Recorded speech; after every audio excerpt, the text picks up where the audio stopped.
The worst gym deaths ever. What's good, y'all? Welcome back to another video. In this one, I'm feeling a little bit, I'm feeling a little bit of a headache, so the big light's gonna stay off. We not watching a scary video today. And I don't know, I'm just feeling a little bit, not sick, but my head just was pounding when the lights was on. But without further ado, let's get into it. She been command me. Window fall incident on February 12th, 2024. A busy 2024. Oh yeah, but in these, I'm gonna see if how I get down. You know, I'm gonna see if any of these I would fall like this. I would make these mistakes. I would, if it would happen to me or not. That's what I do in a lot of these right here. Fitness center in Pontianak, Indonesia, became the scene of a shocking and preventable tragedy. Lynn, a 22-year-old fitness enthusiast and university student, was exercising on the third Don't tell me she flew out the window off a rip. Yep, I see a window open. Of the multi-level gym. The facility had recently undergone renovations, adding more equipment to maximize space in the crowded building. The treadmill Lynn chose that morning was positioned just 2 feet from a large window. The window, which stretched from floor to ceiling, had been left partially open to improve air circulation in the stuffy exercise room. According to witnesses, Lynn had been running for approximately 15 minutes when the incident occurred. At around 8:45 a.m., security footage showed Lynn adjusting the speed settings on the treadmill. As she reached forward, she momentarily lost her balance. Her foot slipped off the moving belt, causing her to stumble backward. In the split second that followed, Lynn tried to regain her footing, but the belt's continued movement propelled her further back. The momentum carried her directly toward the open window. She struck the glass with enough force that she broke through the lower portion that was open and fell. Because I was gonna say, how did you guys make that? What kind of blueprint was that? Building that? You know, we want air, we don't crack the bottom. Still, that's stupid. But I guess she broke the hinge to keep it. Like, you know how when windows only open like this, and they're stuck like this much? She broke that bit and flew down. Approximately 40 feet to the concrete below. First responders arrived within minutes, but Lynn had suffered. look at Buddy right here. He looking up like.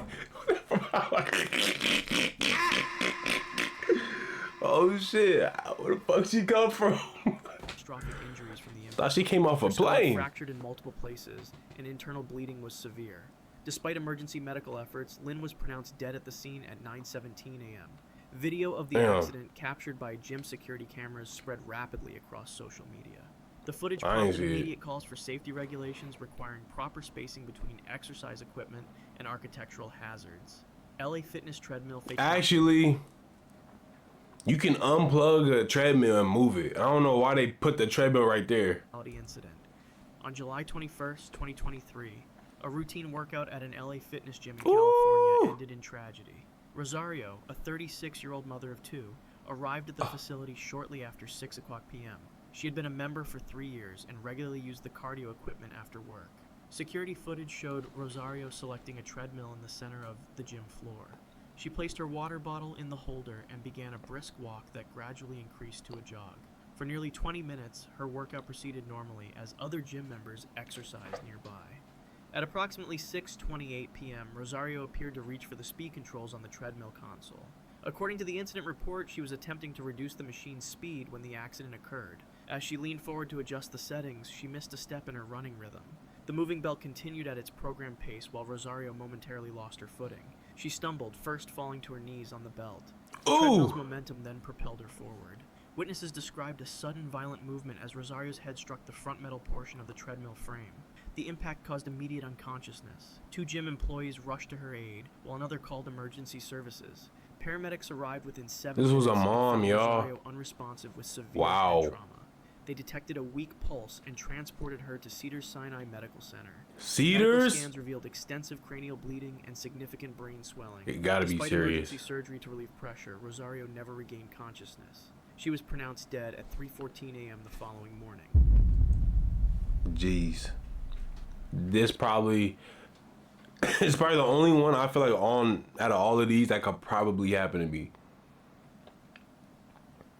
There's a chance, but I'ma still say it won't happen to me because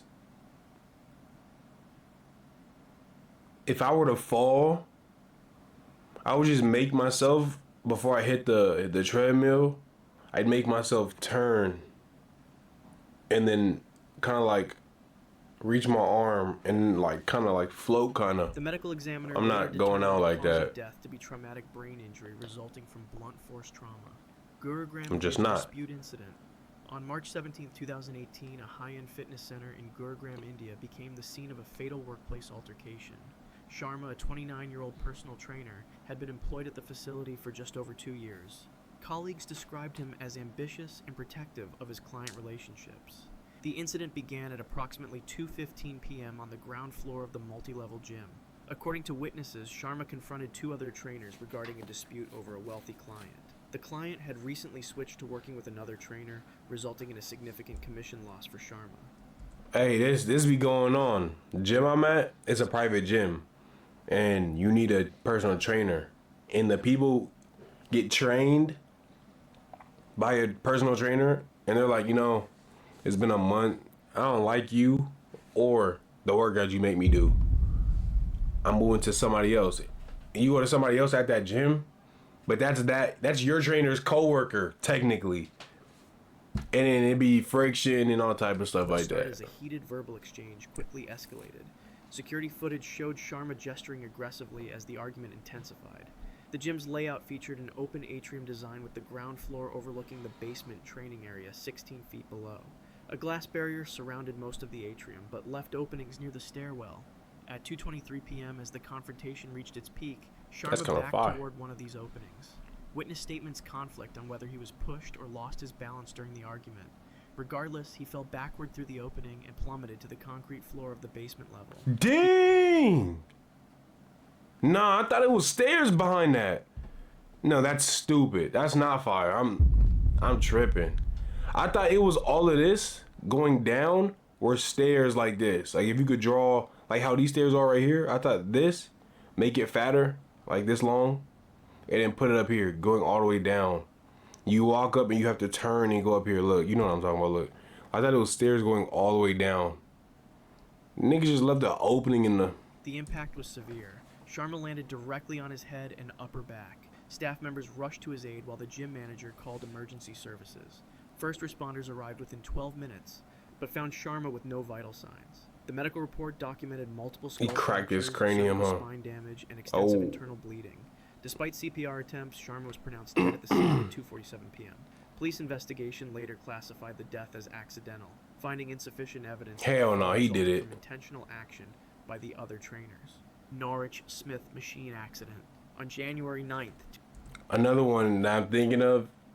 Nah, I don't think she died. I think she's paralyzed. But in India, man. What y'all got going, man, with fitness? There was this trainer and his protege. She was like 15, 14, something like that. But she was big. And she like trying to get into the Olympics, or like she was just a professional weightlifter, squatter, deadlifter. She's a power lifter. And like she had too much weight on the bar. She had like 17 straps on her knees. She went down, nigga, her knees buckled, boom. And I think she died. And people were saying it was because the weight crushed her ass. She had like 16 45s on each side. I'm telling you, or something crazy like that. And they're like, I think the trainer was trying to get was like just gassing her like this is like your new PR. We're gonna go viral with this one. And I think he's still out there. 2025, the in University India. Gym in Norwich, UK, became the site of a deadly equipment failure. Cartwright, a 24-year-old medical student, was training alone during a quiet evening session. The facility had recently extended its hours to accommodate students with clinical rotations.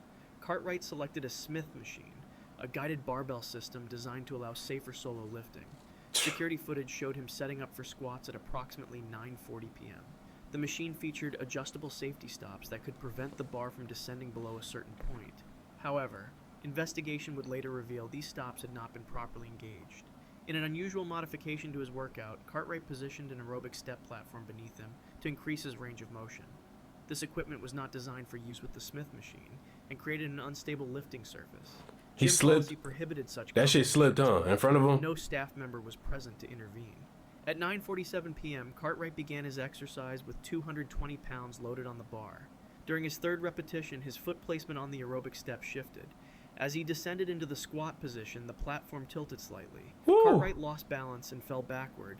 The unengaged safety stops provided no protection as the loaded bar crashed down. The weight struck his neck and upper chest with the full force of gravity. The impact crushed his trachea and fractured his cervical spine in multiple locations. Another gym member discovered Cartwright 2 minutes later and immediately called emergency services. Nigga called and not lift that shit up. Nigga, lift that shit up! He could have lived. He wouldn't have been on this video. He could have lived if you would have just put the phone down and took the weight off and lifted it up and then called. Paramedics or put him on arrived speaker. at 10:01 p.m. and found him unresponsive with no pulse. Despite resuscitation efforts, Cartwright was pronounced dead at the scene at 10:23 p.m. The Damn. coroner's report listed mechanical asphyxiation and cervical trauma as the causes of death. Dublin kickboxing fatality incident. On April 3rd, 2024, a community gym in Dublin, Ireland witnessed the sudden collapse of a man who had already survived one brush with death. Fusneka, a 27-year-old Romanian carpenter, had been living and working in Dublin for 5 years. Just 13 months earlier, he had been the victim of a brutal assault that left him in a medically induced coma for 30 days. After extensive rehabilitation, Fusneka had made what doctors called a remarkable recovery. He had returned to work and gradually rebuilt his physical fitness. As part of his recovery regimen, he began attending kickboxing classes 3 times weekly at a local gym in North Dublin. That evening, Fusneka arrived for the 7:00 p.m. intermediate kickboxing session. According to the instructor, he showed no signs of distress during the initial warm-up. The class progressed to partner drills involving moderate intensity, punching, and kicking combinations. At approximately 7:38 p.m., surveillance footage showed Fusneka suddenly stopping mid-exercise. He placed his hand on his chest and took several labored breaths before collapsing to the floor. The instructor immediately called for emergency assistance, while another gym member, a registered nurse, began CPR. First responders arrived within... Did he hit him? Or is that just... and took over resuscitation efforts. Okay. That last one wouldn't have happened to me. Because when I'm falling like this... Because that honestly, that boxing, that slip has happened to me before. And you get, nigga, your heart... You like that. So I never use those for that again. Because I used to even use those for ply. I used to jump on those. And I used to slide all the time, no matter what surface. They're just bad. So I wouldn't have used that. It wouldn't have happened to me.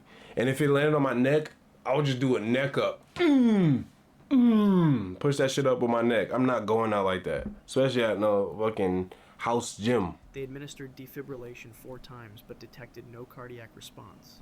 Despite their continued attempts, Fusneka showed no signs of recovery. He was pronounced dead at 8:15. Damn. The autopsy Fusneka had suffered a massive myocardial infarction. Medical examiners discovered significant scar tissue in his heart muscle, likely cardiac infarction.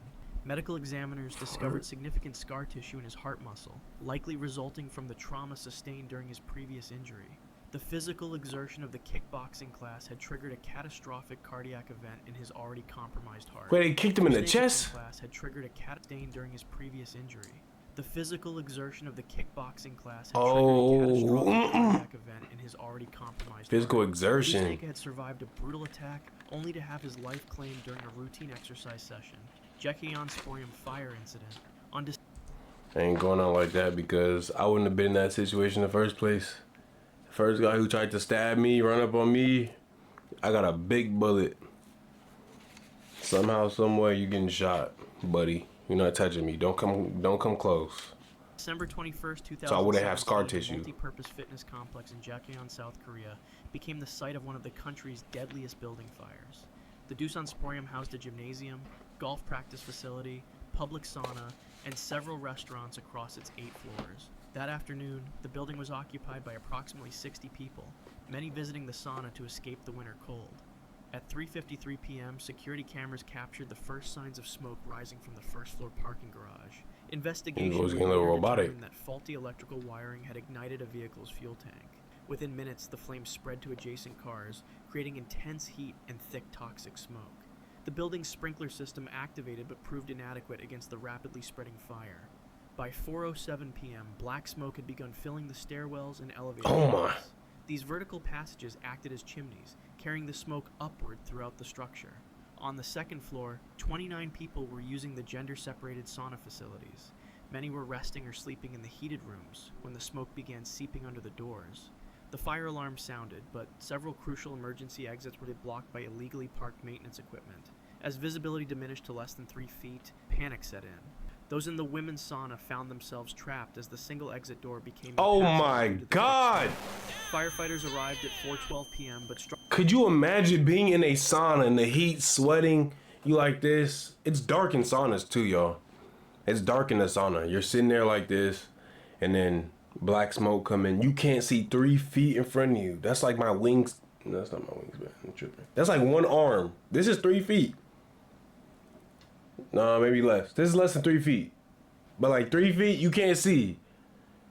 What are you doing? You don't know where to go. And it's hot already. And you're getting more hot because of smoke. And you start panicking and stuff. To reach the second floor as the stairwells were now completely filled with smoke. Autopsies would later show that most victims died not from burns, but from carbon monoxide poisoning and smoke inhalation. The toxic gases rendered them unconscious within minutes, long before the flames reached them. By the time firefighters controlled the blaze at 5:40 p.m., 29 people had perished, making it the deadliest gym-related disaster in South Korean history. If you want to see more... South Korea. That one right there wouldn't have happened to me because I don't go in the sauna. So, yeah. But appreciate y'all for watching. Like, comment, share, subscribe. I'm going to see you on the next one. We out.